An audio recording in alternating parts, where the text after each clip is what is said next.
La poche gastrique, c'est une idée de chirurgien bariatrique passionné dans le but de rejoindre plus de patients et de professionnels de la santé, tout en sensibilisant la population. L'obésité est une maladie chronique complexe, répandue, dont les patients font l'objet de préjugés et de stigmas contribuant à la morbidité et la mortalité qui sont associés. Il faut donc offrir des traitements fondés sur la science de la gestion des maladies chroniques, au-delà du simplisme, manger moins et bouger plus. Alors, comme tu sais, Alex, nos capsules vont couvrir la thérapie nutritionnelle médicale, l'activité physique, les approches psychothérapeutiques, la pharmacothérapie et bien entendu la chirurgie. Je remercie le support d'Ethicon pour la production, ce qui nous permet de réaliser ce balado bénévolement. Je veux en profiter aussi pour remercier le support de notre Association canadienne de médecins et de chirurgiens bariatriques. Salut Alex! Salut Pierre, ça va? Mais ça faisait un petit bout de temps qu'on n'avait pas fait d'enregistrement. Non, c'est sûr. Là, il faut revenir du temps des fêtes, déjà l'épisode 5. Right. Puis en plus, écoutez ça, le temps des fêtes, les 2 semaines, il ne se passe pas grand-chose. Retour au travail, c'était un peu ardu. Hein? Exact. Mais là, pour moi, c'est un épisode important parce qu'on en avait parlé dès le début, qu'il fallait qu'on emmène un patient. Donc, pour moi, ça me tient vraiment à cœur, cet épisode-là. Puis j'ai hâte d'entendre la suite des choses. Mais à part de ça... Ben écoute, comme d'habitude, on est toujours en train de mettre nos enregistrements pas loin d'une fête. Puis j'avais fini de mettre la date de demain, qui est le 14 février. Ouais. C'est toujours timé, ça. Peut-être pas une bonne journée, ça. Non. Fait que ça n'aura pas été winner. Bon, bref, écoute, Alex, on avait-tu des choses à parler un peu avant de commencer? Moi, je voulais juste prendre une seconde pour dire à tout le monde qu'on est passé au podcast La santé au-delà des mots. Le docteur Jean-Pierre Gagné, c'est un de nos collègues, un ami, je pense, même dans ton cas, ça fait longtemps que tu le connais, c'est un chirurgien. Il ne fait pas de la chirurgie bariatrique, mais il y a un podcast sur la santé en général. Dans le temps des fêtes, dans le fond, il nous a interviewés, parlé de notre projet. Alors, si vous voulez aller nous voir La santé au-delà des mots, c'est l'épisode 126. Je pense qu'il fait un vraiment bon travail sur toutes les plateformes, si vous voulez aller voir ça. Parfait, ça, Alex. Puis, comme on avait parlé un peu la dernière fois, étant donné qu'il y a des gens qui posent des questions sur Facebook et qu'on nous, on a mentionné qu'on ne répondrait pas sur le Facebook, bon, on prend les meilleures questions, puis on s'est dit qu'on allait... Il y a carrément quelque chose qui revient. Là, ça revient à l'épisode 1 sur les nouvelles indications. Alors, un peu la question de comment ça se fait que ce n'est pas affiché partout sur les sites gouvernementaux. Premièrement, ma réponse par rapport à ça, c'est que, comme n'importe quoi en médecine, ça prend du temps avant de changer. Puis, les choses s'updatent tranquillement, pas vite. Puis, même dans le milieu, je pense qu'on s'ostine parce que on sait qu'on n'a pas assez de ressources. Fait que ça, c'est l'autre question. Ça va faire augmenter les listes opératoires. On s'en attendait, mais ça fait partie, je pense, de la game. Je ne sais pas ce que tu avais à rajouter, toi, là-dessus. Écoute, moi, je pense que une des raisons principales de la revision des critères, c'est qu'on en avait parlé. Ça fait 30 ans plus qui n'avait jamais été révisé. Il y a des patients qui ont besoin d'opération et qu'on ne leur offrait pas l'opération. Bon, OK. Fait que là, maintenant... Au point de vue scientifique, nous, on en parle, on diffuse l'information, mais là, il faut donner le temps au système de s'adapter. Exactement. Et ça risque d'être long, on le sait, mais c'est ça. Fait que ça, c'est la réponse. Puis l'autre question, c'était quoi déjà l'autre question? On avait une question sur les diètes pré-op. Diètes pré-op, right. Fait que, il y avait une question à savoir comment ça se fait que ces choses-là n'étaient pas uniformisées entre les différents centres. Là, on parle de la diète préopératoire pour faire fondre le foie, augmenter l'espace de travail. On le fait-tu pas? Combien de temps? Comment ça se fait que c'est différent dans tous les hôpitaux? Écoute, moi, je te dirais qu'il y a des protocoles que nous, on avait commencé il y a très longtemps qui étaient un produit en particulier parce qu'il y avait une seule étude qui démontrait que ça faisait quelque chose et avec des preuves radiologiques. On avait mesuré mathématiquement, on savait qu'on faisait diminuer le volume hépatique. Et quand on avait commencé à faire ça, on remonte à quasiment 20 ans au début des anneaux gastriques, ça nous aidait énormément parce qu'il nous fallait de la place pour aller placer l'anneau vraiment à l'endroit où tu voulais. Et c'est devenu comme une prérogative. Puis je peux dire même qu'aux États-Unis, il y a même des centres américains qui vont annuler l'opération si le patient ne passe pas au travers de la diète. Et ça devient aussi, comme on dit, je n'ai pas le mot en français, mais comme un commitment là, du patient qui est prêt à s'engager dans le processus au complet. Il faut qu'il fasse la diète. Et la question que tu posais, pourquoi c'est si différent? On a laissé, moi j'ai l'impression qu'on a laissé beaucoup de nos équipes nutritionnelles, qui est normal. Fait qu'on a délégué finalement cette portion-là à des professionnels absolument essentiels dans nos équipes qui font le meilleur, dans le fond, pour faire des protocoles maison à gauche, à droite. Exactement. Mais il n'y a pas d'évidence claire qu'il faut le faire d'une façon puis que c'est ça la façon, sinon tout le monde ferait la même chose. Fait que là, tout le monde a un peu adapté. Et vous faites quoi, vous autres? Nous autres, on propose aux patients d'utiliser les formules de shake des différentes compagnies là, que je nommerai pas. Puis on a une recette maison pour les gens qui voudraient que ça coûte un petit peu moins cher. Puis on fait tout le monde faire la diète pour 2 semaines. Pour des considérations de timing opératoire, des fois, les plus petites émissions, on va couper les diètes, mais sinon, entre 50 et 60, on va faire 3 semaines, puis au-dessus de 60, on va faire 1 mois. OK. Ben, nous, on est dans le même ligne. Nous, c'est 2 semaines pour les 40 à 50. Puis 4 semaines. À 60. C'est ça. Puis on a arrêté de faire. À un moment donné, on avait déjà fait des 6 semaines. 6 semaines, je vous dirais, c'est pas vivable. Non, c'est ça. Pour le patient. Mais grosso modo, honnêtement, nous, on est, je vous dirais, un petit peu plus sévère peut-être que d'autres milieux. On leur fait comprendre que les diètes, je vais le dire le mot comme ça, alternatives ne donnent pas les résultats escomptés. Puis nous, on l'a vu parce qu'à un moment donné, comme on a dit, on ne nommera pas les compagnies. On avait eu un changement de produit, je te le jure. Ça avait une Cette différence. différence, ça a été... ils ont eu une vague de cas aussi, que c'est des cas plus sévères, qu'on voulait vraiment qu'ils perdent du poids, tu rentres la caméra, tu rentres les instruments, tu te dis, non, je ne serais pas capable de faire l'opération. Suite à ça, le 10 produits qu'on avait utilisés à ce moment-là, on a fait terminé. On est revenu à ce qu'on faisait, à la base qu'on avait depuis là. C'est pour ça qu'on est assez... je ne voudrais pas très tolérant pour les changements. Mais tu ne veux pas avoir à abandonner la chirurgie parce que tu n'as pas assez de place. C'est ça, exactement. Fait que c'est un peu ça la raison. Puis il n'y a pas de bonnes réponses scientifiques, mais il y a juste plein de bonnes réponses locales. Exactement, mais il faut dire qu'il y a quand même pas beaucoup de littérature, sauf la manière stricte comme on fait dans votre milieu puis dans d'autres milieux. C'est à date la seule qui est vraiment prouvée de façon scientifique avec un papier à l'appui. Parfait, ça. C'est bon, ça? Bon, fait qu'on rentre dans le vif du sujet, je te laisse faire. Ben écoute, on en avait parlé dans les, je vous dirais, les highlights, les points importants qu'on voulait vraiment amener comme discussion, c'était d'avoir le point de vue d'un patient. Oui, exact. Et après, les indications, les types de chirurgie, le tourisme, traitement médical. Là, ben, on est rendu à focusser notre attention sur un patient et le besoin du patient. Et nous avons l'honneur d'accueillir Christian. Salut, Christian. Allô? En fait, c'est moi qui a l'honneur d'être avec vous, d'être invité à votre podcast. Je suis vraiment content. Ben écoute, ça nous fait plaisir, Christian. C'est sûr que l'élément important, c'est que tu puisses parler librement de tout ce qui s'est passé. On s'entend que des fois, dans des discussions comme ça peut être un peu... tu sais, c'est moins formel comme nous, c'est moins structuré.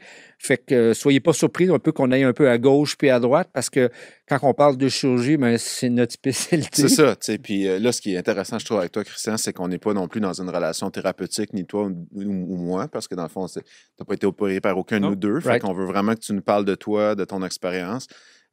Puis, tu sais, encore une fois, Pierre, on fait ça parce qu'on est passionné de chirurgie bariatrique, puis on est passionné parce qu'on reçoit les patients après. C'est le fun à faire, techniquement, honnêtement. C'est le fun. Mais quand on voit l'impact que ça fait chez les patients, je pense que c'est pour cette raison-là qu'on est en train de faire un podcast, diffuser l'info. Et ce que je trouve important aussi, Christian, c'est que nous, on le voit depuis le temps qu'on fait de la chirurgie bariatrique, le besoin du patient de comprendre qu'est-ce qui va y arriver, c'est archi important. Voir c'est quoi une sleeve, tu peux aller voir ça sur YouTube, puis... Mais de le comprendre, mais que le patient le comprenne, mais aussi qu'il prenne le temps de s'informer. C'est aussi qu'il y a un endroit où est-ce qu'il peut prendre le temps de s'informer, justement. Bien, ça, on va en parler, Christian. Parce que nécessairement, moi, ce que je voulais qu'on fasse, tu me diras si tu es d'accord ou pas avec moi, mais je vais falloir qu'on fasse ton parcours du début. OK? Puis on va probablement faire des petits loops, on va revenir un peu, mais on va partir du début. La question un peu plate, mais ça a commencé quand, les problèmes de surpoids? C'est aussi loin que je me souvienne. Je n'ai jamais été petit. Peut-être, je dirais à 10 ans, peut-être, je me souviens d'avoir un poids un peu plus normal, mais après ça n'a pas pris de temps que ça montait. Plusieurs problèmes de contrôle. J'ai été diagnostiqué à un certain moment d'hyperphagie, donc je mangeais en me cachant. Le poids a monté. Vers quel âge, à ce moment-là, diagnostic d'hyperphagie? L'hyperphagie a été diagnostiquée à l'âge adulte. J'ai vu peut-être 4 nutritionnistes avant de trouver celle qui fonctionnait bien avec moi puis qui a pris le temps de s'asseoir puis de me dire les vraies choses, en plus d'avoir de décider d'aller rencontrer des psychologues, mais des thérapeutes psychosociaux, des travailleurs sociaux puis tout, qui m'ont aidé à mettre le doigt sur le bobo, parce que j'ai tout le temps été quelqu'un qui bougeait beaucoup, qui faisait, je pensais, attention à mon alimentation, mais c'est quand tu t'assois réellement puis que tu prends un pas de recul que tu réalises que dans le fond, tu as un problème en quelque part, puis c'est ces professionnels-là qui t'aident à t'accompagner. Quand tu étais secondaire, tu parlais de vers 10, 11 ans. Oui. Que le problème de poids est apparu. Oui. Est-ce qu'il y a eu une prise en charge à ce moment-là? Parce que nous, nécessairement, on a des patients, des fois, qui ont eu des problèmes sévères qui ont été amenés à Sainte-Justine, ou c'est comme... Non, pour moi, c'était pour vrai, avant l'âge adulte, je pense, j'ai rien eu j'ai eu aucun suivi médecin. J'avais un fameux docteur de famille qui me disait lâche le Pepsi. Perdre du poids. Perdre du poids, fais du sport. Bouge plus. Fais du poids, ouais, exactement. Mais, c'est pas des mauvais conseils, mais tu sais, ça se limite pas seulement à ça. Le problème est plus grand. Il faut aller cibler de où est-ce que ça provient. Il y a aussi des antécédents familiaux, des histoires de dépendance dans la famille. Est-ce que c'est une histoire de dépendance à la nourriture que j'ai ou quoi que ce soit? Tout ça était là. Puis, en plus, on se le cache pas, j'étais joueur de football pendant une partie de mon secondaire, puis à la ligne, ben, mange. Fait que, c'est un linebacker, c'est ça? C'est un classique. Ouais. T'es pas le premier. Moi, j'en ai opéré des joueurs de football. Ouais. C'est comme un classique. Puis là, je fais juste un petit aparté, mais on t'a pris toi parce que tu voulais faire ça. Ouais. Puis honnêtement, c'est intéressant. Puis là, tu sais, 2024, c'est pas tant Boys Club, là, c'est pas tant tendance, mais en bariatrique, là, c'est tendance, OK? Parce que nos patients, c'est surtout des patients. Puis moi, je pense que ça va peut-être nous permettre d'essayer de montrer que, écoute, là, du monde comme toi, des gars, ils existent, ils viennent juste moins nous voir. Fait que 81% de notre clientèle, c'est des femmes. Puis là, l'obésité, c'est pas un problème de femmes, mais pas pantoute, OK? Fait que je suis vraiment content que tu sois là pour ça. Puis je suis 100% d'accord. Puis c'est exactement pour ça que moi, j'aime montrer mon parcours, j'aime parler de mon parcours parce que, justement, tout ce qu'on voit, c'est des parcours de femmes. Oui, OK. C'est parfait, là. Mais c'est pas mal. C'est loin d'être mal, mais je me suis dit, hey, moi, je vais m'ouvrir complètement puis je vais montrer ce que je vis, autant les biens que le moins bien. Question. Tu parlais tantôt d'environnement familial dans tes frères, sœurs. Je ne pas posé la question, mais est-ce qu'il y avait un environnement de personnes qui avaient du surpoids? Oui. Ouais. Donc, est-ce que c'était quelque chose qui était accepté ou acceptable, ou dans le sens que s'il y a des membres de la famille qui ont un problème de surpoids, peut-être que les gens portent moins attention? Je veux juste avoir ton opinion par rapport à ça. 100%. Je pense que dans le fond, le surpoids n'était pas un réel problème, tu sais. Je sais pas si... Accepté, il était accepté. Oui, c'était accepté, c'est ça. Il n'y avait rien qui... On n'avait aucune aide pour nous inciter à hey, tu vas être plus en santé. Tout ce que tu vois, c'est tes parents, ta famille qui se détériore ou quoi que ce soit, qui vit les maladies, mais tu n'as personne qui dit hey, si tu ne veux pas te rendre comme ça, ben, il faudrait que tu fasses qu'on t'aide puis que tu ailles chercher l'aide autour de toi. Là. Comprends. Ouais. Mais moi, je me demandais, tu as parlé que tu as fait quand même plusieurs étapes. Tu as utilisé des ressources en nutrition, d'autres types de ressources. Puis, mettons, si on faisait ton parcours, on va dire à l'âge adulte, tu as cherché des ressources pour ce problème-là de façon non chirurgicale pendant combien d'années? De façon non chirurgicale, je dirais une dizaine d'années parce que moi, j'avais un kinésiologue 2 jours semaine, littéralement. Je dépensais 6 500 $ par année en entraînement physique. Wow. Fait que tu faisais ce que tu pouvais sans chirurgie. Ça, c'est seulement l'entraînement physique. Moi, j'ai toujours bougé, puis je faisais tout ce qui était là. Puis là, j'ai vu plusieurs types de nutritionnistes qui m'ont donné des régimes. Tu sais, chaque thérapeute a une approche t'es allé différente. Chercher des choses à gauche, à droite. Puis j'ai vu des naturopathes, bien sûr. Moi, des blancs d'œufs puis des brocolis vapeur, j'en ai mangé. J'en ai mangé. Puis j'ai fait des yo-yo, perdu 60 livres, repris 70. Puis qu'est-ce qui a amené la considération chirurgicale dans ton parcours? C'était-tu toi ou c'est moi. En fait, ça a été vraiment long avant que je dise que la chirurgie était officielle pour moi. Parce que, on ne se le cachera pas, c'est très difficile dans mon temps, moi, puis encore maintenant, parce que je regarde juste ma sœur qui a beaucoup de difficultés à avoir seulement une référence pour aller consulter en chirurgie bariatrique. C'est pas toujours évident. Juste une référence. Moi, ça m'a pris presque 2 ans, juste cette partie-là, de convaincre un médecin, de dire que hey, j'ai fait les efforts, puis là, j'ai besoin d'aller consulter une autre stratégie. À une autre étape. Puis, tu sais, je pensais que c'était un problème de mon temps, mais encore, tu sais, comme j'ai ma petite sœur présentement, elle est dans ces étapes-là, elle n'est même pas capable d'avoir une consultation. Elle se fait répondre les mêmes choses qu'on se faisait dire, bouge plus, puis entraîne-toi plus. Je pense qu'il manque une certaine notion à quelque part. Moi, je voudrais que tu nous expliques, Christian, le processus dans ce que toi, tu as vécu. Ouais. Est-ce que, je l'entends des fois de certains patients, où c'est que la chirurgie, c'est toujours quelque chose qu'ils ont derrière la tête, mais ils ne veulent pas. Ouais. Puis, ils essayent plein de trucs. Puis, le moment donné, ils sont rendus à l'évidence. Ils vont, ou bien, tu n'y avais jamais pensé, puis il est arrivé un jour... zéro, bang, ça t'a frappé, puis tu te dis, c'est là. Je pense que j'irai avec j'ai fait un bang, c'est là, au moment que je m'entraînais vraiment beaucoup, puis je m'entraînais à ce moment-là pour rentrer dans les forces armées.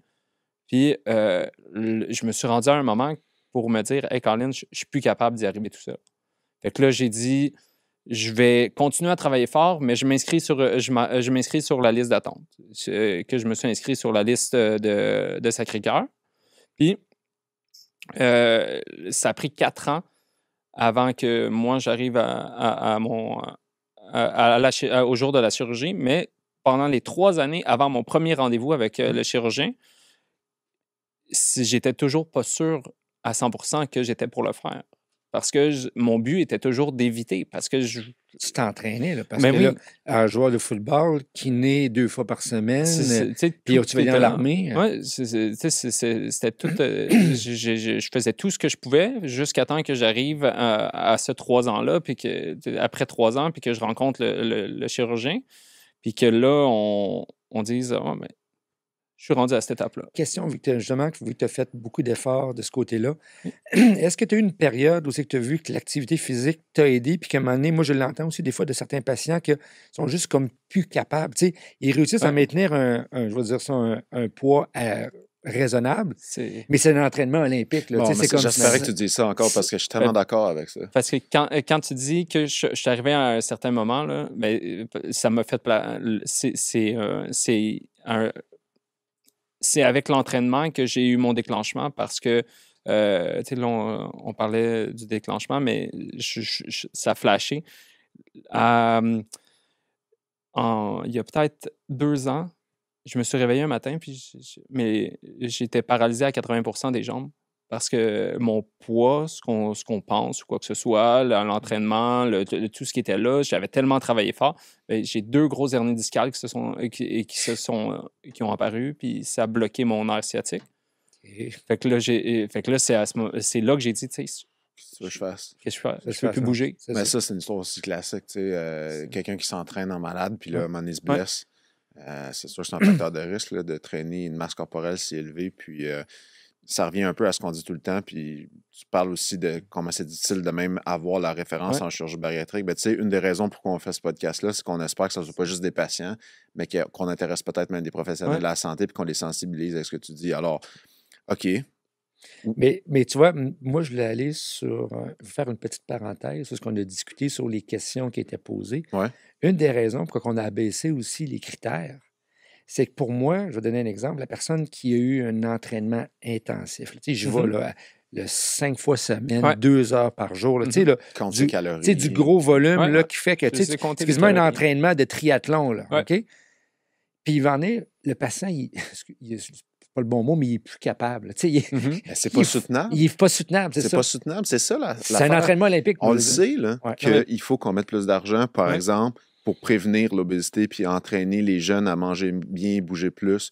Mais on ne peut pas encore juste dire ça à nos patients qui souffrent d'obésité. Je faisais 340 livres, je courais 10 km. Je ne suis pas capable de faire ça.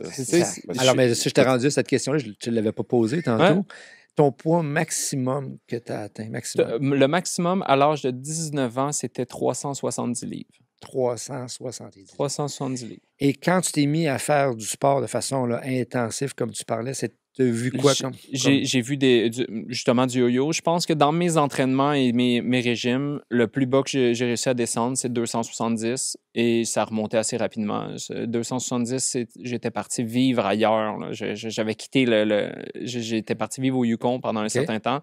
Puis en 1 an, j'ai descendu jusqu'à 270 livres. Aussitôt revenu à Montréal, Ça remonte. je suis retourné dans mes vieilles habitudes, puis tout. Puis ça a remonté. Puis je suis retourné jusqu'à 345 livres environ avant l'opération. Là. Bon, là, on a parlé du processus. Ouais. Qu'est-ce qui est arrivé? Moi, il y a une question que je veux savoir. Ouais. Là, on est rendu, tu te dis, j'ai pris une décision. Ouais. Ça a été quoi la réaction de ton entourage? C'est bon, ça. La réaction de l'entourage.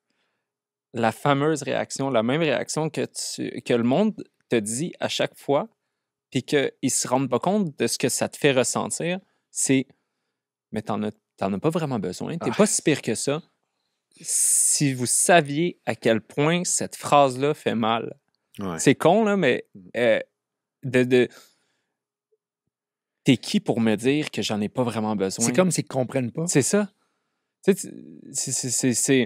ça a toujours été ça. C'est pourquoi tu fais ça, tu sais. Mais est-ce que tu prends le temps de regarder le parcours que j'ai fait? Est-ce que tu sais ce que je vis? Est-ce que tu sais tout ce que j'ai? Tu sais, j'avais des comorbidités. Puis, tu sais, tout ce qui est... toutes les étapes par où j'ai passé. Puis après ça, tu viens me dire, ben, t'as pas besoin de ça. Mais c'était-tu un entourage, moi j'appelle ça des couronnes?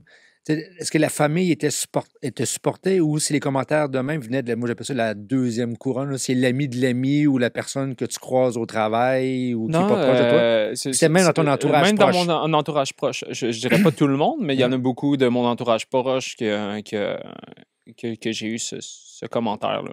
T'es-tu remis en question? Non. Moi, j'ai une qualité, si on peut dire, que quand je décide quelque chose, je le fais pour moi, je le fais pas pour les autres. All right. Fait que tu peux bien dire que moi, que moi, je devrais pas faire ça, mais... Ben, justement, dans la question que tu as posée et la réponse que tu as donnée, Ouais. est-ce que tu crois qu'avec l'espèce de pression, peer pressure, La pression des pairs. pression des pairs, là, est-ce que tu crois qu'il y a des gens qui finalement abandonnent la décision ou le parcours parce qu'il y a tellement de pression qu'ils disent j'y vais plus? Ouais, mais je pense que je pense que oui. Vraiment, moi, j'ai une capacité de détachement, mais il y en a beaucoup qui se fient beaucoup à ce que les autres disent autour. Ouais. Puis je pense qu'il faut que tu te fasses confiance. La première personne qui peut savoir ce que tu as besoin, c'est toi-même. Mhm. Par la suite, oui, on a vous, les professionnels, qui nous guident dans ce qu'on veut vivre. Mais si toi, au fond de toi, tu sais que quelque chose n'a pas fonctionné, que tu ne peux plus aller plus loin puis que tu as besoin de ça, ben c'est... Moi, j'aime ça, Tu cette dois réponse-là. J'aime vraiment ça, ce que tu viens de dire. Alors, je vais peut-être te demander de reformuler ça. Qu'est-ce que tu dirais aux patients qui sont convaincus qu'ils ont besoin de ça, puis qui sont dans le processus, puis qui sont hésitants à cause des risques ou de ce que les autres gens pensent alentour d'eux autres? Le meilleur conseil que je peux donner, c'est renseignez-vous. Mhm. Allez chercher l'aide qui est offerte autour. Okay. Que ça soit...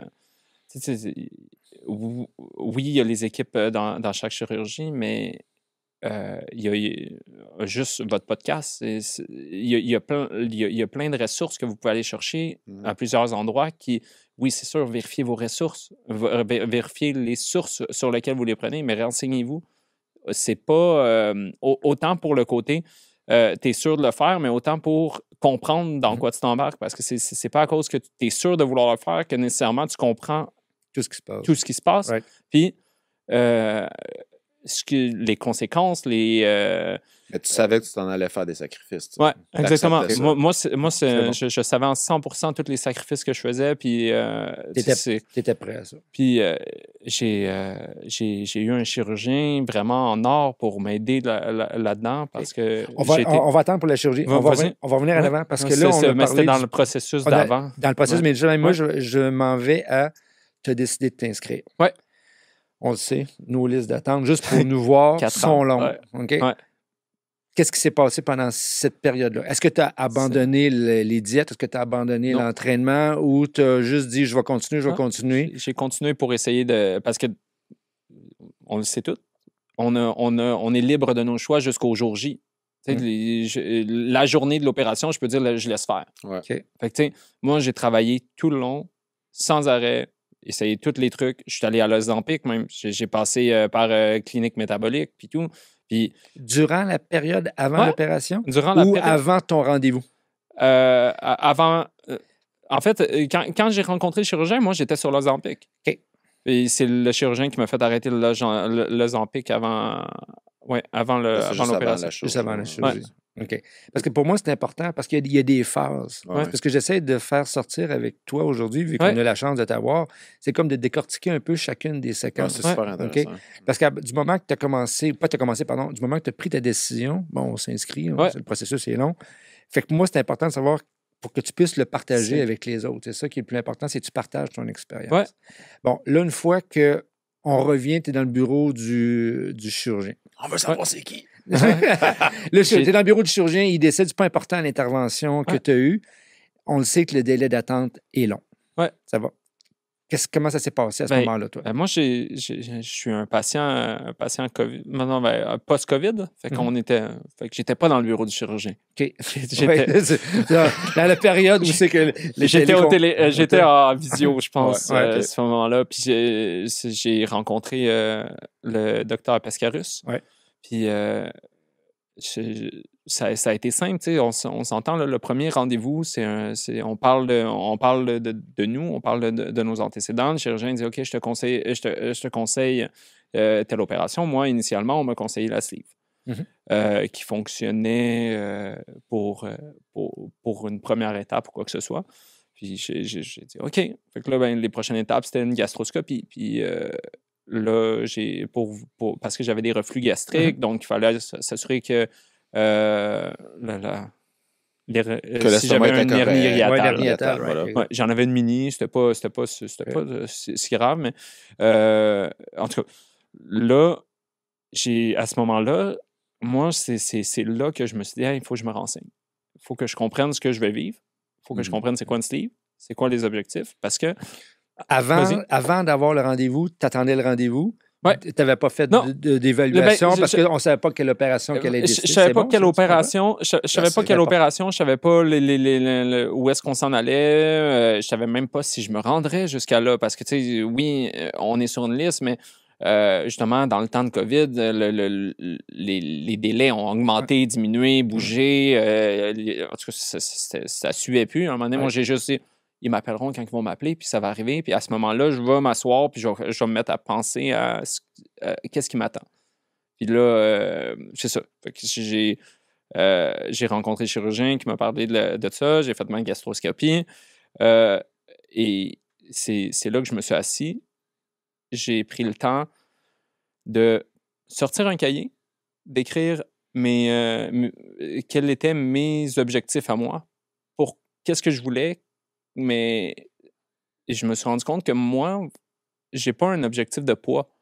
C'est pas un chiffre que je recherche. C'est vraiment une santé fonctionnelle. Fait que tout ce que je peux pas faire, tout ce que je peux pas offrir à mes enfants, j'ai des enfants qui adorent aller à arbre en arbre, escalader, tout le kit, mais arbre en arbre, il y a un poids maximal à ça. Puis si je veux me rendre à ça, si je peux pouvoir être avec eux, là, oui, on rentre un objectif pondéral, mais mon objectif en tant que tel, ce n'est pas le poids, c'est faire l'activité. Comme autant que mon objectif, c'est de monter des escaliers puis pas avoir à attendre 5 minutes après pour pouvoir recommencer à marcher parce que je suis trop essoufflé. Ça, c'est très bon. Toi, Alex, dans ta pratique, as-tu souvent des patients qu'eux autres, ils ont un chiffre dans la tête, puis quand ils ne l'atteignent pas, là, c'est comme difficile à manager? Moi, c'est conflictuel pour moi-même, en fait, comme médecin, dans le sens où je sais que c'est important, on check les critères, mais on sait que c'est pas parfait, les patients ont des attentes. Les patients, des fois, sont déçus. Des fois, les patients sont simplement déçus par des attentes surréalistes. Des fois, ils font mieux que les attentes. J'ai même des patients avec qui on ne parle pas de poids. Ouais. Si t'en as, toi, des patients de même. Moi, entre autres, je pense à quelqu'un, là, mais on parle juste pas de poids. On parle de comment ça va, puis, tu sais, that's it. Fait que, non, je comprends. C'est parce que moi, je trouve que dans ma pratique, le patient qui est le plus difficile à encadrer après, c'est celui qui focus vraiment sur le poids. Puis il n'y arrive pas à ce poids-là. Puis des fois, malheureusement, ils se mettent un poids difficile à atteindre. Si tu prends, je parle pas le poids santé, mais tu prends le 22,5 d'IMC, que moi j'appelle ça l'IMC du joueur de tennis. l'entraînement parfait, la shape parfaite, Ouais. c'est un objectif pour moi qui m'apparaît un peu irréaliste. Et quand tu dis ça aux patients, des fois, ça passe pas beaucoup. Hein? Ils ne sont pas réceptifs. Ouais. Mais c'est bon ce que tu disais par rapport à ton poids fonctionnel. J'aime ça. C'est un objectif de fonction. Oui, finalement. exactement. Ouais, c'est Moi, j'aime ça, Perdre les maladies que j'avais à côté. Hey, Ouais, ça, c'est pour moi, c'est deux affaires. OK. Je veux dire des choses parce que Ouais. on est médecin. Ouais. Je te dirais qu'on focus énormément sur la résolution des comorbidités Ouais. parce que c'est un objectif. Et c'est une des raisons principales pourquoi on a revisé l'approche des patients diabétiques. OK. Parce qu'un patient diabétique, si on résout, on améliore son diabète, on augmente son espérance de vie, on diminue beaucoup de complications reliées au diabète. C'est pour ça que maintenant, on va attaquer les diabètes avec un IMC de 30 à 35. Et voilà. Donc, pour moi, tu comprends la différence, ton poids fonctionnel et la résolution. Et justement, je veux juste finir avec ça. C'est que tu pourrais avoir un patient qui avait, j'en ai eu des patients même, il avait 54 d'indice de masse corporelle, diabétique, apnée, blablabla. Il n'y a plus rien de ça, mais il est à 36. Pour moi, c'est un résultat. Très beau résultat. Il a perdu 19 points d'indice de masse corporelle, ce qui est très significatif. Il a amélioré. Est-ce que je vais le réopérer? Non. Non. Non, je suis d'accord avec toi. Puis chaque patient a un peu son objectif. Puis là, on est rendu à la chirurgie. Oui. Ben, juste avant la chirurgie, moi, j'ai une question pour toi, Christian. Je l'entends souvent. C'est pour ça, les questions viennent nécessairement du background que j'ai parce que tu comprends que... Pas 25 ans. Plus que 25 ans, fait qu'à un moment donné, les questions, tu les as entendues venir. Qu'est-ce que tu aurais aimé comme encadrement avant? Là? On sait que la liste d'attente est longue. Là. On sait qu'elle prend du temps. On sait que tu as eu des examens à passer. Mais qu'est-ce que toi, tu aurais aimé comme encadrement entre le moment que tu as vu le chirurgien, tu avais 2-3 examens à passer, ça c'est correct. Tu as une date, tu fais l'examen, et la date d'opération? On va y aller avec le mot que je trouve important parce que j'ai lu beaucoup sur le sujet, mais une équipe interdisciplinaire. Le fait d'avoir quelqu'un, c'est super de vous avoir comme chirurgien, de vous parler, mais d'avoir à parler avec quelqu'un en psychologie, là, la chirurgie, là, ça travaille fort le côté psychologique. Puis ça a été ma partie la plus difficile à moi. À moi, ça a été. J'ai écrit sur le sujet parce que j'ai vraiment trouvé ça difficile. Mais d'avoir quelqu'un qui me prépare à cette partie-là, j'aurais été plus prêt à ce que j'étais pour voir dans le miroir. Autant que justement, cette personne-là, qu'elle discute de mes problèmes avec le chirurgien, puis que tout le monde soit interrelié entre eux pour arriver pour que ça se fasse dans la douceur à la place de le vivre en choc à chaque fois. Ça, je pense que c'est ce que c'est ce qui m'aurait manqué au début. Mais tu vois, je ne suis pas surpris de ça. Parce que moi, je suis convaincu que c'est l'élément qui nous manque le plus dans notre setup québécois. Qu'est-ce que tu en penses, là, c'est que je ne peux pas ne pas être d'accord avec ça. Écoute, je vais même t'en compter une chez nous.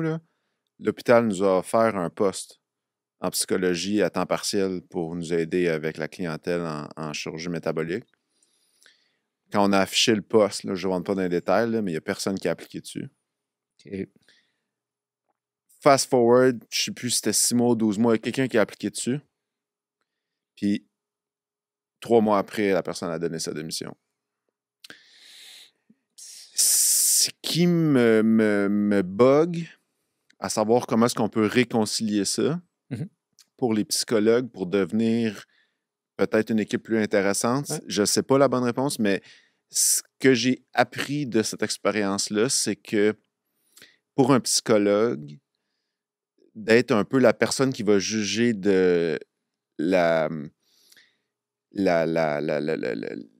est-ce que le patient est éligible psychologiquement dans le temps à ce moment-là par rapport à un problème important. Souvent, c'est des patients qu'on référerait. C'est dur pour eux autres parce que des psychologues, de ce que je comprends, c'est vraiment humble, mais ils sont habitués d'accompagner des patients dans une approche thérapeutique positive, puis de dire, voici le problème, si c'est trop instable, vous ne l'aurez pas, votre chirurgie, ça a été trop difficile pour cette personne-là. Je comprends, mais tu vois, moi, c'est pas ce côté-là qui m'intéresse. Dans la mesure, moi, je l'ai vécu dans le temps quand j'étais à Québec, où c'est que c'était, au monde des années 90, c'était une obligation d'avoir une évaluation psychiatrique.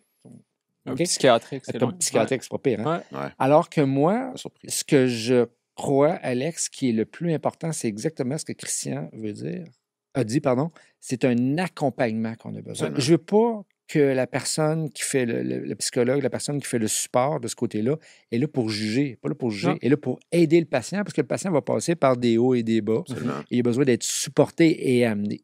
Ouais. Et moi, je suis convaincu que c'est archi important. Oui, la nutritionniste est important, mais moi, je trouve que la nutritionniste, elle a beaucoup de travail à faire, je dirais, après l'opération. On va en parler. On va arriver là, mais je fais pas. On va faire 2 épisodes. On va au faire pire. 2 épisodes. Ouais, c'est vrai, c'est vrai. Parce qu'on en avait discuté dans les futurs épisodes. On veut discuter de un peu l'approche nutritionnelle Ouais. avant, de façon générale, et surtout aussi l'approche nutritionnelle après l'intervention. Parce qu'avant l'intervention, le patient, il n'est pas opéré encore, la participation. Moi, je pense qu'il a mis le doigt sur ce qui est le plus important. Mais c'est super important. Puis je veux t'entendre continuer là-dessus parce que c'est pas facile, la chirurgie bariatrique. Là. Non. Ça te rentre dedans physiquement, puis ça non, te rentre dedans psychologiquement, c'est fatigant. Ben, on est rendu là, on est rendu à la chirurgie. Parce que je Ouais. regarde le temps file, puis Christian, tu es Le- rendu le jour de l'opération. Le Comment jour ça s'est d'opération, passé? mais en fait, on n'a pas passé sur le fait que la sleeve avait été proposée au début, Ouais. mais après discussion de mes objectifs à moi, puis de où est-ce on est venu à un consensus avec Dr. Pascarus, Ouais. puis merci pour son temps. Je le remercierai jamais assez parce qu'il a pris le temps de venir de discuter avec moi. On a eu une grosse discussion sur les plus et les moins de chaque chirurgie. Mhm. Puis on est allé avec la SADIES Ouais. pour me permettre d'atteindre mes Ouais. objectifs fonctionnels. Puis le jour de la chirurgie, c'est un jour qui passe. La journée en tant que telle, c'est une journée qui passe tellement vite parce que C'est un feu roulant. Ouais, tu rentres dans l'hôpital, tu te fais préparer, tu te couches sur la table, tu te réveilles, puis Colin, là, t'as mal. Beaucoup de douleur, moyennement, ou... Je dirais que on dirait que les infirmières ne comprennent pas, certaines infirmières ne comprennent pas qu'est-ce qu'on vient de vivre. Parce que je prends un exemple, quand que moi je suis sorti, au début, on est sur médication là, par sous-cutanée, mais tu sais, j'ai une infirmière qui m'est arrivée directement, puis elle me dit, tiens, là, t'es rendu à prendre ta pilule, mais tu sais, ça fait même pas 24 heures que je suis sorti du bloc, là. Moi, avaler de l'eau, là, puis avaler une pilule, là, je suis pas capable de le faire, là. J'ai extrêmement mal présentement, là, puis tu me demandes de prendre... d'avaler quelque chose que je dois faire étape par étape. On dirait que... T'étais pas rendu là. Mais j'étais pas rendu là, puis j'avais comme une certaine pression, puis j'avais un accompagnement autour de moi. Je pense que l'accompagnement d'une personne, la personne qui t'accompagne à l'hôpital, moi qui étais ma conjointe,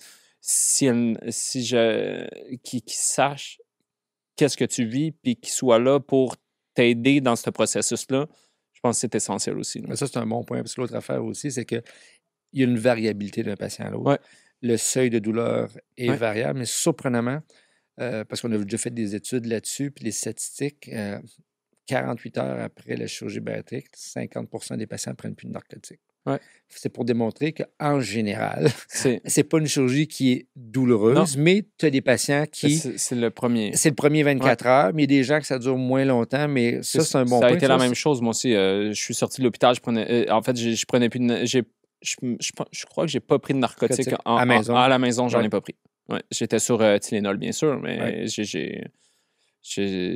après ça, moi, j'étais aucun narcotique. Puis rendu à la maison, après ça, comment ça s'est passé juste rapidement les premières semaines? C'est l'évolution, hein. C'est de prendre le temps de s'écouter, puis de suivre les indications du protocole. Comme là, moi, j'étais avec le protocole de Sacré-Cœur, donc... tu sais, Les étapes, 1, 2, 3. Ouais, on les suit, puis c'est important de les suivre à la lettre, puis de s'écouter. Puis c'est pas à cause que... Je pense que c'est difficile des fois de dire hey, Colin, je continue sur le liquide encore une journée, mais je me sentirais prêt. Non, tu sais, suis-le ton protocole. C'est important ce que tu viens de dire là, Christian. Okay? Honnêtement, là, si je peux faire entendre ça à tous les patients que j'opère, là, ça va déjà être une réussite. Ouais. Okay? Parce que on reçoit, tu comprends, en post-opératoire, que ce soit notre équipe de nos infirmières en bariatrie ou tant à notre bureau qu'à l'hôpital. Quand tu les questionnes précisément, les patients, quand ça va moyennement bien, là, ils ont tout le temps dérogé. Mais tu sais, La nausée. Est-ce Ouais. que tu as eu des nausées après l'opération?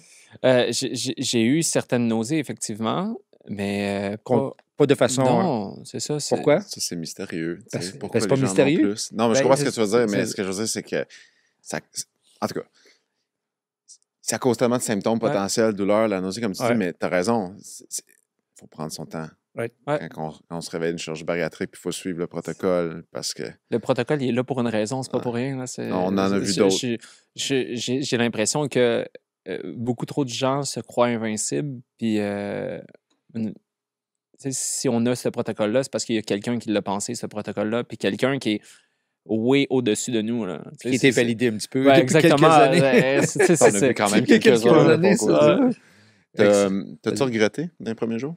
J'ai jamais regretté. Non, Ouais, t'as pas eu ça, cette phase-là Non, des gens. non, je sais que c'est une phase que beaucoup beaucoup vivent. Moi, j'ai eu de la misère à me regarder dans le miroir, mais j'ai jamais regretté. Fait que là, même quand t'avais mal ou que Ouais, quand tu revenais tes affaires, Ouais. t'essaies d'apprendre ou que t'as peut-être vomi la première fois que t'as mangé du poulet pas de sauce. Ou, tu sais. Moi, Mais- tu vois, c'était le bœuf qui passait pas. Le bœuf, il voulait rien savoir. Le bœuf, c'est ça, c'est le classique. Hein? La viande rouge. OK? Ouais. Viande rouge après une Ça chirurgie voulait rien bariatrique, là, savoir. ça marche pas. Ouais. Moi, je veux qu'on revienne sur ton image corporelle. Ouais. Ça, c'est quelque chose qu'on entend régulièrement. Je- Je veux que tu m'expliques, quand tu te regardais dans le miroir, c'était quoi la problématique? C'était-tu une non-acceptation? C'était-tu un problème de... Tu te dis, je peux pas croire, je me serais... Tu sais, je veux essayer de comprendre, je l'entends régulièrement. C'est drôle parce que j'ai écrit un article complet sur ça parce que c'est quand que j'ai perdu, tu sais, on perd du poids vraiment rapidement. Ouais, là. ouais. Surtout avec le Puis- SADS. ouais. Ça, c'est Puis ça. je me suis regardé dans le miroir Une un étape. moment donné, puis j'ai fait, tu sais, je reconnais pas ce que je vois. T'es qui? C'était carrément ça. Je sais pas qui est-ce que je regarde. Fait que ce n'est pas un dégoût, c'est rien, c'est juste un... Pas toi. Tu sais, je me reconnais pas, fait que ça ne fonctionne pas. J'ai été plusieurs mois à ne pas m'asseoir à la table avec les enfants parce que moi, ma place à la table, elle est face à la fenêtre. Donc, le soir, j'avais mon reflet. Ah ouais, quand même. Hein. Et mon reflet me troublait vraiment. Tu as changé de place. C'est ça. Ouais. Tu mangeais avec tes enfants, mais pas assis à la même Mais en place. fait, je m'assoyais parce que j'ai 4 enfants. Fait qu'à un moment donné, Ok. faire bouger tout le monde, Ouais. ça brise les habitudes. Les enfants, il ne faut pas que tu... Fait que moi, j'avais une chaise berçante juste à côté de la table. Je m'assoyais là, puis j'étais plus bas que la fenêtre, donc je ne voyais pas mon reflet. Puis quand que je passais devant un miroir, je ne le regardais pas non plus. Oh, wow. Fait que, tu sais, ça a été Quand un même, bon... Puis, tu sais, l'accès à un psychologue lié à ça, c'est difficile, mais je vais en parler. Je vais nommer son nom parce que je trouve qu'il m'a beaucoup aidé, mais on a de l'ISPQ, il y a le docteur Rissetta Mhm. qui est spécialisé là-dedans, mais il fait des webinaires, puis si c'était pas de ces webinaires que j'ai suivis, que j'ai regardé, des trucs qui donnaient des exercices de la réappropriation de soi, je crois que ça aurait été... on serait encore à la même étape présentement, là.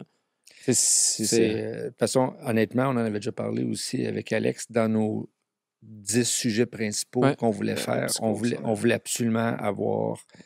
on veut faire un podcast là-dessus parce que tu fais juste confirmer Non, ouais. ce qu'on on l'entend. Hein. Non, non. Tu sais, le rôle du conjoint dans cette image-là Ouais. est important parce que Je t'ai rendu là. tu sais, Il devance mes questions. parce que- Non, c'est correct, c'est correct. Vas-y, vas-y. Non, vas-y, je tu te sais, laisse quand que aller. toi, tu te regardes dans le miroir puis tu te reconnais pas, Ouais. de se dire que ton conjoint vient de te voir puis te dit « Colin, man, ça change, c'est bizarre. » Mais t'as pas besoin d'entendre ça pour elle. Tu peux pas l'entendre. Non, tu veux pas l'entendre. Déjà que toi, tu as à le vivre, si tu sens que la personne avec qui tu vis, Ok. autant les enfants, même les enfants, tu sais, on est embarqué dans ce sujet-là. Oui, papa va changer, ça va être comme ça. Mais tu sais, c'est important de comprendre que c'est normal pour eux autres de ce qu'ils vivent, mais aussi justement la partie de la conjointe qui vient pas juger ton changement parce que toi, tu te juges déjà assez. Tu sais. Je me suis jamais trouvé laid, moi, T'es-tu à l'aise en de étant parler de gros. tes enfants? Ouais. Comment ça a été? Ben, en fait, Parce que si je me dis, toi, tu as eu une certaine. Ils ont sûrement un peu catché là-dessus.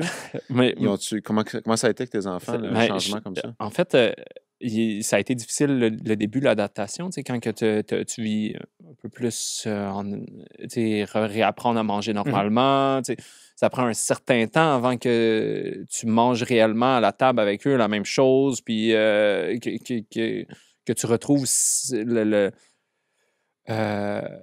cette ambiance familiale-là. Mais quand que par la suite, ils se rendent compte de hey, tu sais, papa, il vient faire du ski 3 fois par semaine avec moi. Papa, il vient grimper avec moi à l'escalade. Ça, Hey, ça change. ça, tu le vois dans le. Fait que là, ce que je comprends, c'est qu'au début, pour toi, ça a été tough. Ouais. Il y a eu un rajustement des habitudes familiales à la maison, beaucoup axé sur l'alimentation. Ouais. Le souper de famille, c'est quand même un cérémonial important pour tout le monde. 100%. Puis tranquillement, ça s'est transformé en oups, papa peut faire ci, papa peut faire ça. C'est le positif est ressorti. Le négatif est apparu en premier. Je suis content qu'on ait sorti de ça. Et moi, je veux qu'on revienne sur, pas revenir, mais on va aller sur quelque chose qu'on a parlé au début, de la perception de ton entourage. Ouais. Là, c'était quoi les commentaires de ton entourage? Ça, les commentaires de ton entourage, là, une autre phrase que tu reçois encore après avoir reçu la première. Tu as eu la phrase avant de te faire opérer? Moi, je veux la phrase après. Le félicitations. Te faire féliciter de ce que tu as perdu. Ouais. Non.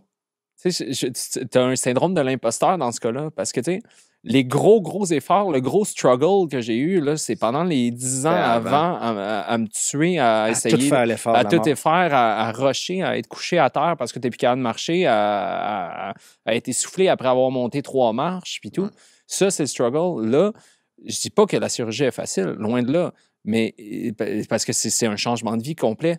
Mais c'est difficile de répondre à cette félicitation-là parce que pourquoi tu me félicites pour une opération que j'ai eue? Puis tous mes efforts avant, j'en ai. Tu n'as eu aucun rewarding. Je sais même pas quoi répondre. Non, mais, le syndrome de l'imposteur, jamais j'aurais pensé que c'est ça que tu aurais répondu.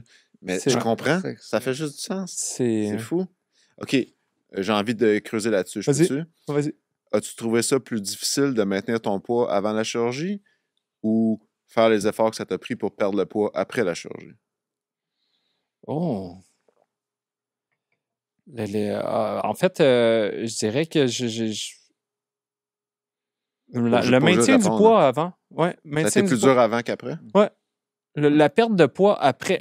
Si on parle juste de la perte de poids, je dois être. Tu sais, je pense que moi, j'avais déjà des bonnes habitudes actives, des bonnes habitudes alimentaires.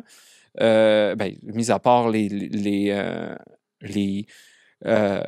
problèmes hyperphagiques ou les trucs comme ça, que l'outil, parce que dans le fond, ma chirurgie, je la prends comme un outil, pas comme une solution.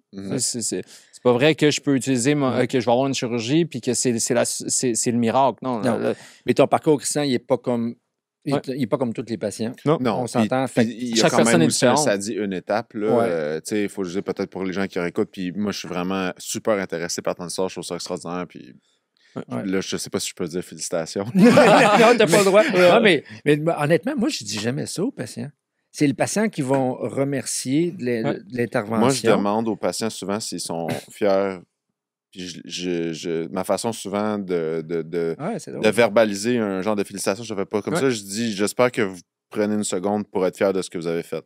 Le chemin parcouru. Mais je pense que sans être une félicitation, le fait de, justement, hey, Colin, tous les efforts que tu as fait dans le passé et récompensé, tu es enfin arrivé à ce que tu recherchais. Ouais. Mais par exemple, que quelqu'un t'arrive et te dit hey, Colin, je te reconnais plus, félicitations. C'est ça. Mais tu vois, moi, ça me réconforte parce que tu vois, la différence de toi, moi, j'embarque jamais dans ça. Moi, je suis. On a des. Je ne sais pas les objectifs, je te disais tantôt, le côté médical. Ouais. Moi, quand le patient, là, je vais être content pour le patient pour dire regardez, on a accompli ça. Là, on a accompli, puis c'est un travail d'équipe. Absolument. Okay? Donc, il n'y a plus de diabète, il n'y a plus d'autres pressions, il n'y a plus si je retourne au gym, je joue avec les enfants. On a réussi un beau parcours. Je dis jamais le mot félicitations. C'est drôle, hein? Non, moi non plus, c'est ça. Je félicite. Pour moi, c'est un travail d'équipe. Puis je pense que c'est le moment aussi que le patient se dise merci à lui-même aussi, merci à la vie, merci à cet outil-là. Parce que je prends juste un exemple, là, quand je suis au métro Montmorency. Je ne sais pas si vous êtes déjà allé là-bas. Là. Métro Montmorency, 4 paliers d'escalier, un 5e puis tout. Là. ben, moi, avant, oublie ça. Là, je prends les escaliers mécaniques, puis s'ils sont en fonction, ça me prend une coupe de shot avant de monter en haut.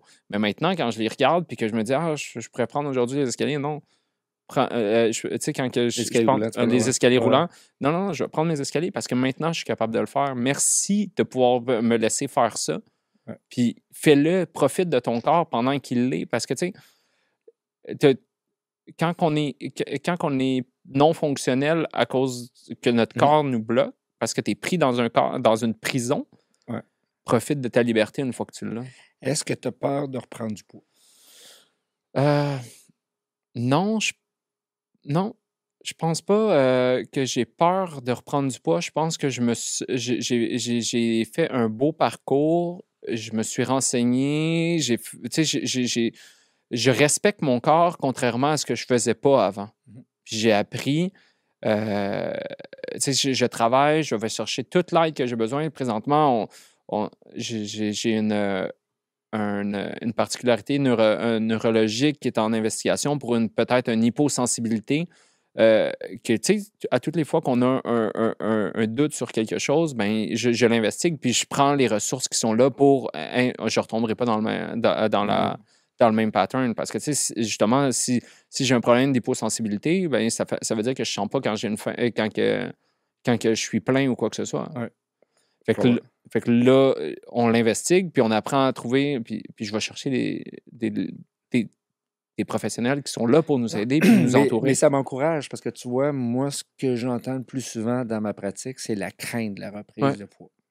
Et je suis content d'entendre que c'est pas tout le monde. Non, c'est ça. C'est sûr que peut-être que chaque patient est un petit peu différent là-dessus. Ben, tout à fait, ça on s'entend. Mais tu sais, peut-être que dans ton cas, c'est quelque chose comme tu viens de raconter. Peut-être que d'autres patients vont avoir besoin d'un suivi nutritionnel. Écoute, je pense que Christian a eu un parcours vraiment intéressant. On va dire le mot intéressant. Puis honnêtement, je pense que tu nous as éclairé. Hein, moi, je me suis surpris sur certains trucs. Sur certains trucs. Puis moi, je vais prendre certains éléments que tu as amenés qui vont faire partie maintenant de mes... T'aimes ça de lancer des phrases là, pour que... parce que c'est intéressant. Même si on est là depuis longtemps à en faire, il faut vraiment entendre la perspective. C'est pour ça qu'on voulait absolument avoir un patient, prendre le temps d'en discuter. Absolument. Puis... Est-ce qu'on va refaire d'autres épisodes? Peut-être, l'avenir nous le dira si on est capable de continuer le podcast parce que, honnêtement, ton parcours et tes explications vont être grandement appréciés de nos patients parce qu'ils veulent des ressources. Qu'est-ce qu'on a dit tantôt? Quel est le problème? Un des problèmes, pas un des problèmes, ressources.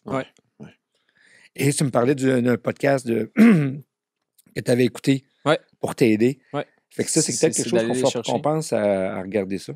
Non, c'est clair. Puis, je me posais juste la question si tu ne voulais pas commenter, je ne sais pas si tu es à l'aise avec ça, mais de parler de ta qualité de vie avant. Puis, parce que, tu sais, je veux dire, oui, c'est tough au moment de la chirurgie. Les premiers mois, c'est tough, là, mais tu sais, toi, tu es un peu plus qu'un an après ta chirurgie. Tu as pris la chirurgie la plus agressive, c'est-à-dire qu'il y a la meilleure perte de poids, mais en même temps, il y a des effets secondaires. On ne peut pas nécessairement aller là-dedans, mais juste... Tu as fait un sacrifice, tu t'es allé chercher un outil, tu t'es dit, il y a probablement plus de bénéfices que de risques ou d'inconvénients. Ta qualité de vie a l'air de quoi? Pour vrai, elle est magique. J'ai jamais vécu une aussi belle vie. Quand j'ai eu la liste des conséquences, les complications. Mais c'est pas il y a des conséquences. Les complications sur le risque chirurgical, mais il y a des conséquences. On s'entend que le patient qui a le CDS, pour ceux qui le connaissent moins, l'opération, c'est la chirurgie la plus agressive. Sans rentrer, je ne te poserai pas la question parce qu'on est en public, là. Mais c'est quand même multiples vitamines à tous les jours, à toutes les semaines. Des fois, des côtés intestinaux, il peut y avoir des modifications des selles. Donc, c'est quand même une chirurgie qui a un impact plus sévère que les autres. Mais la question que tu as posée est super bonne, c'est la qualité de vie. Mais tu sais, je crois que c'est une habitude à avoir. Moi, quand je faisais les comparaisons, je me disais, tu sais, avoir plus de gaz, ça me dérange pas. Ça me dérange pas. Tu sais, je vis avec. C'est avoir des inconforts digestifs, ça arrive. Mais je me suis rendu compte que c'est tout le temps relié à quelque chose que tu as mangé. Tout le temps. Fait que supposons que j'ai mangé telle chose, puis Caroline, à soir, je vis un solide inconfort, ben je sais que la prochaine fois, je ne le mangerai pas. Fait que c'est surtout de s'écouter, Oui. puis d'apprendre de ce que ton corps te dit. Tant que tu écoutes, c'est bien, parce que là, je mange... Je peux manger n'importe où, n'importe quand, avec mes enfants, sous tout, sans avoir de rien de bloqué. Tu te sens pas emprisonné Non. dans un carcan de manger juste tel machin. Non, truc, exactement. Puis tu sais, j'arrive, même si j'ai un truc, un aliment qui va me créer un inconfort, si je suis pris en quelque part, puis que c'est seulement ça qu'il y a, ben cet inconfort-là, je vais le vivre. Mais ça ne veut pas dire que je dois m'empêcher. Je ne suis pas empêché complètement. C'est ça. On s'entend qu'un anniversaire d'enfant, une bouchée de gâteau de fête, tu sais que ça va brasser dans le ventre. J'en ai mangé un. C'était mon anniversaire la semaine dernière. Puis j'ai mangé un gâteau. Puis je l'ai senti le lendemain. Mais... Right. On comprend le risque. T'oublies-tu des fois que tu as une chirurgie bariatrique puis tu manges de la bouchée de trop parce que t'es... J'éternue beaucoup. Ouais. Fait que, oui, des fois, quand tu es dans le beat, vous l'avez tout entendu. Oui, tout entendu, oui, celle-là, elle me surprend tout le temps. Moi, j'ai le syndrome de l'éternuement vraiment solide. Fait que aussitôt que je mange de la bouchée de trop, je me mets à éternuer. Puis tout le monde rit autour de moi parce que ça n'arrête pas. Là. C'est une vingtaine. Puis là, après ça, 2 secondes après, je fais « Oh, Colin, j'ai trop mangé. J'ai mangé une bouchée de trop. » Bouchée de trop. Ouais. Puis là, après ça, normalement, ça prend un certain temps. Puis à un moment donné, je vais réoublier une autre fois. Tu sais, quand tu es avec des amis, il y a des tapas par-ci, par-là. Puis tu t'oublies. Puis tu vas vivre avec l'inconfort. Puis Y a-tu des trucs que tu aurais voulu parler qu'on n'a pas abordé? Tu n'es pas obligé d'en avoir. Là, moi, j'aurais une suggestion. Vas-y. Moi, je suis convaincu que cet épisode-ci va générer des questions. Ouais. Quitte à ce qu'on réinvite Christian pour une petite mini-capsule. Qu'est-ce que t'en dis? Mais on va aller juste sur les questions. Qu'est-ce que t'en penses? Oui, je suis d'accord. Des trucs peut-être qu'on aurait pour les patients. Pour les patients, ouais. Orienté pour les patients. Orienté pour les patients. Ouais. Parce que là, on a laissé beaucoup... c'est ce qu'on voulait. Hein? On voulait laisser parler Christian. Puis, je suis sûr que ça va générer des questions. Puis, toi et moi, on n'est pas des patients. Non. Fait que nous, on veut avoir le côté. Fait que je pense qu'on va se faire peut-être des micro-capsules de ce côté-là. Cool. Ça serait cool de faire ça. Hein? Ouais, vraiment. Ben écoute, je pense qu'on va conclure comme ça. Ben écoute, Christian, je te remercie beaucoup. C'est un honneur d'avoir passé la soirée avec vous. C'est pas un honneur, honnêtement. C'est une question. Nous. Je suis très heureux que tu aies pu parler, comme on dit, librement, comme ça. Puis je suis sûr que ça va avoir été bénéfique pour énormément de nos patients qui vont écouter le podcast. Puis, c'est pour ça qu'on fait ça. Right. Pour les patients, mais je veux dire, tu sais, toi puis moi, on pourrait faire d'autres types de chirurgie. Là. On choisit de faire ça parce que ton histoire, c'est la tienne, sont toutes différentes, mais les gens nous disent systématiquement qu'ils renaissent d'une certaine façon avec une nouvelle qualité de vie. Right. Pas tous, mais son histoire est vraiment rafraîchissante. Ouais. Écoute, Christian, je te félicite. C'est pas le bon mot, mais on félicite pas. On félicite pas, je le dis jamais, mais là, je vais te le dire. Je vais le dire pour la fin de l'épisode. Puis, je suis convaincu qu'on va sûrement se recroiser pour une petite capsule mise à jour sur le traitement du patient. Ça va me faire plaisir d'être là. Ben, parfait. Écoute, je te remercie, Christian. Puis bonne soirée, merci beaucoup. Puis nous, Alex, j'espère que ça sera peut-être à Pâques ou avant Pâques. C'est ça. OK, on focus nutrition next time. C'est ça, excellent. Bon. Merci tout le monde, puis on vous voit bientôt. On vous à bientôt. Salut. Ce balado est disponible sur toutes les plateformes audio et suivez-nous sur notre chaîne YouTube et Facebook.